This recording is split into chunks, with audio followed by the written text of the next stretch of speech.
کہ اگر ہم ایک لفظ میں کہنا چاہیں کہ ہمارا رب ہم سے کیا چاہتا ہے، ایک لفظ میں، اس کے لیے میں آپ کو ایک حدیث بھی سنا دوں۔ ایک بدو صحابی حضور کی خدمت میں حاضر ہوئے، دیہاتی تھے۔ انہوں نے عرض کیا کہ اے اللہ کے رسول، میں زیادہ باتیں نہ سمجھ سکتا ہوں نہ یاد رکھ سکتا ہوں، مجھے تو بس کوئی ایک بات ایسی بتا دو کہ میں اس کو مضبوطی سے تھام لوں اور میری نجات ہو جائے۔ حضور نے یہ نہیں فرمایا کہ یہ تم کیا بے وقوفی والا سوال کر رہے ہو، کوئی ایک بات تو نہیں ہے، دین کی تو بہت سی باتیں۔ آپ نے تو ہمیں بھی اصول بتایا ہے کہ کلموا الناس علی قدر عقولہم، لوگوں سے گفتگو کیا کرو ان کی عقل اور فہم کے مطابق۔ لہذا آپ نے جواب دیا قل آمنت باللہ ثم استقم، بات ختم، کہو میں ایمان لایا اللہ پر، پھر اس پر جم جاؤ۔ اب یہ کہنا تو آسان ہے میں اللہ پر ایمان لایا، لیکن جم جانا، ثم استقم، اس استقامت میں قیامت مضمر ہے۔ اسی طرح ایک لفظ میں اگر آپ اللہ تعالیٰ کے تمام احکام کو جمع کرنا چاہیں تو وہ لفظ عبادت ہے۔ ابھی میں نے سب سے پہلے آپ کو سورہ نوح کی ابتدائی آیت سنائی۔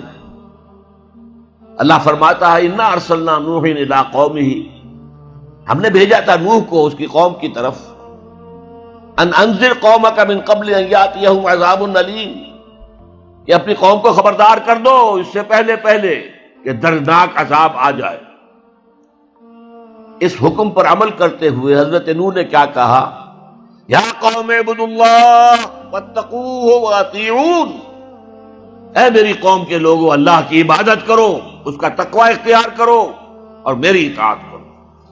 تو آپ نے دیکھا ہوگا کہ مکی صورتوں میں، سورہ اعراف میں، سورہ یونس میں، سورہ شعراء میں بار بار اولو العزم رسول جو ہیں اللہ کے، حضرت نوح علیہ السلام، حضرت ہود علیہ السلام، حضرت صالح علیہ السلام، حضرت لوط علیہ السلام، حضرت شعیب علیہ السلام، حضرت ابراہیم علیہ السلام، حضرت موسیٰ علیہ السلام، حضرت عیسیٰ علیہ السلام، ان سب کی دعوت ایک ہے، یا قوم اعبدوا اللہ ما لکم من الہ غیرہ، اے میری قوم کے لوگوں اللہ کی عبادت کرو، اس کے سوا تمہارا کوئی معبود نہیں ہے۔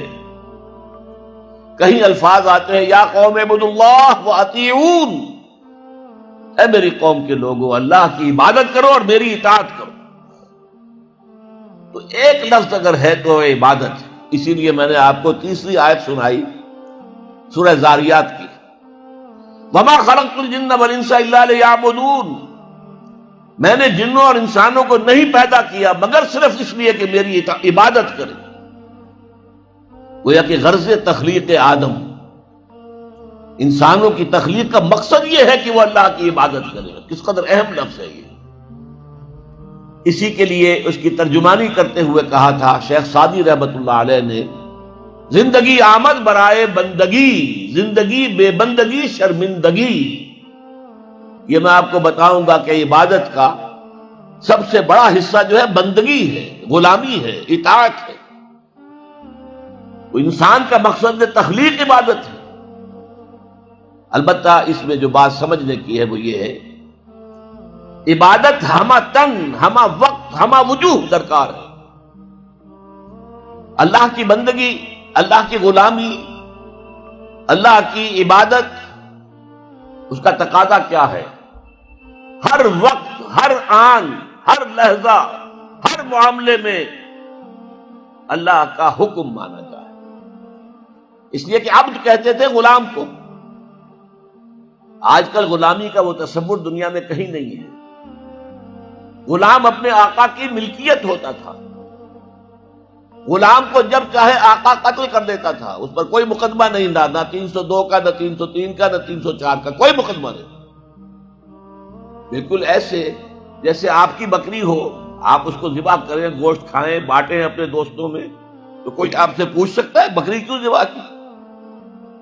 اسی طرح آقا جو ہے اپنے غلام کو اگر ذبح کرتا تھا تو کوئی اس سے نہیں پوچھتا تھا کہ تم نے کیوں کیا، اس لیے کہ میرا غلام ہے، میرا غلام تھا، میں نے اس کو ذبح کر دیا۔ اچھا، آج ہمارے ذہن میں سب سے بڑا نقشہ آتا ہے ملازم کا۔ یہ ملازم جو ہے، جس نے ملازم رکھا ہے، ایمپلائر اور امپلائی ریلیشن شپ کیا ہے. زیادہ سے زیادہ وہی ہمارے سامنے آتا ہے. لیکن اس میں آپ نوٹ کریں گے کہ ملازم ہمہ وقت نہیں ہوتا، اس کی ملازمت کا وقت مقرر ہے. پہرا دار ہے 12 گھنٹے پہرا دے گا رات کو، اس کے بعد جا کے سوئے گا. اگر وہ کھانا پکانے والا ہے کھانا پکائے گا، کوئی اور کام آپ نہیں کہہ سکتے. آپ کہیں جا کے میرا ٹوائلٹ صاف کراؤ، وہ صاف کہہ دے گا جناب میں آپ کا خانسامہ ہوں، میں آپ کا کھانا پکانے کے لیے ملازم ہوا ہوں، ٹوائلٹ صاف کرنے کے لیے تو نہیں ہوا. یہ ملازم جو ہے یہ ہمہ وقت نہیں ہے، یہ ہمہ جہت نہیں ہے، ہمہ تن نہیں ہے. لیکن غلام جو ہوتا تھا، غلام کسی وقت بھی انکار نہیں کر سکتا. رات کو 12-1 بجے آقا حکم دے وہ اس کو پورا کرنا ہوگا، جو حکم دے پورا کرنا ہوگا. لہذا اس غلامی کا تصور کیجئے. عبد سے بنا عبادت. جیسے بندہ، فارسی میں عبد کا لفظ کیا ہے؟ بندہ.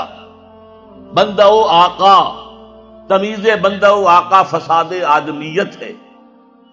لیکن وہ بندہ جو ہے جس سے بندگی بنا ہے، تو میں نے ابھی آپ کو شعر سنا دیا، زندگی آمد برائے بندگی، زندگی بے بندگی شرمندگی.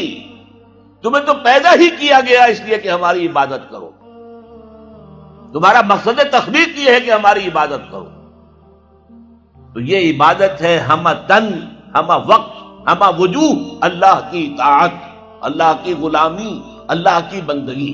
وتصلية جحيم إن هذا لهو حق اليقين فسبح باسم ربك العظيم.